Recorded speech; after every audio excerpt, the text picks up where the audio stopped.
ఈ రోజు యొక్క సాక్షి మరి ఈవేళ వాళ్ళ మీడియాలో కూడా మేము చూడడం జరిగింది ఏదైతే రంగా గారి మరణం గురించి. ఈవేళ రంగా గారి పేరు గాని ఆయన గురించి గాని మాట్లాడేటువంటి అర్హత ఈ జగన్మోహన్ రెడ్డి గాని వీళ్ళ పార్టీకి గాని ఎక్కడ ఉందని అడుగుతూ ఉన్నాం. ఎందుకంటే ఆ రోజు రంగా గారిని హత్య చేసినటువంటి కుటుంబం ఈ రోజు ఎవరి దగ్గర ఉంది? ఈ రోజు జగన్మోహన్ రెడ్డి సమాధానం చెప్పవలసిన అవసరం ఉంది. ఆ రోజు రంగా గారి హత్యలో ప్రధాన నిందితుడైనటువంటి కుమారుడు ఈ రోజు ఎవరి దగ్గర ఉన్నాడు? ఏ పార్టీలో ఉన్నారు? ఎక్కడున్నాడో ఈవేళ జగన్మోహన్ రెడ్డి సమాధానం చెప్పవలసినటువంటి అవసరం ఉంది.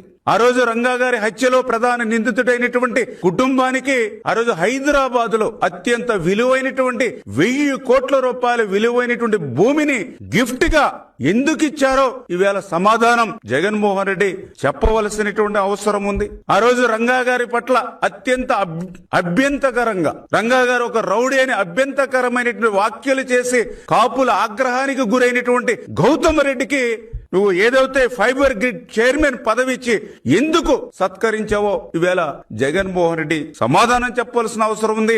అభ్యంతరకరమైనటువంటి వ్యాఖ్యలు రంగా గారి పట్ల చేసినటువంటి ఆ గౌతమ్ రెడ్డిని ఈ రోజు నువ్వు ఎందుకు హక్కును చేర్చుకున్నావో మరి ఈ రోజు జగన్మోహన్ రెడ్డి సమాధానం చెప్పవలసినటువంటి అవసరం ఉంది.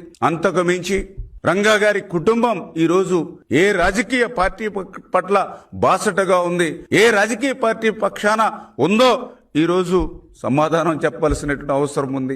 అంటే ఈ రకంగా మరి ఆ రోజు మరి కాపు బిడ్డ రంగా గారి యొక్క హత్యలకు పాల్పడినటువంటి నిందితుల కుటుంబానికి నజారాన ఇచ్చినటువంటి మీరు రంగా గారి పట్ల అభ్యంతరకరమైనటువంటి వ్యాఖ్యలు చేసి కాపుల ఆగ్రహానికి గురైనటువంటి వారికి ఉన్నతమైనటువంటి పదవులు ఇచ్చి సత్కరించినటువంటి మీరు ఆ నిందితుల కుటుంబాన్ని హక్కున చేర్చుకుని ఈ రోజు మరి వాళ్ళతో చట్టాపట్టాలు వేసుకు తిరుగుతున్నటువంటి మీరు ఈవేళ కాపుల గురించి గాని రంగా గారి గురించి గాని మాట్లాడేటువంటి అర్హత ఈ జగన్మోహన్ రెడ్డికి లేదు అనే విషయాన్ని స్పష్టంగా ఈ సందర్భంగా తెలియజేసుకుంటూ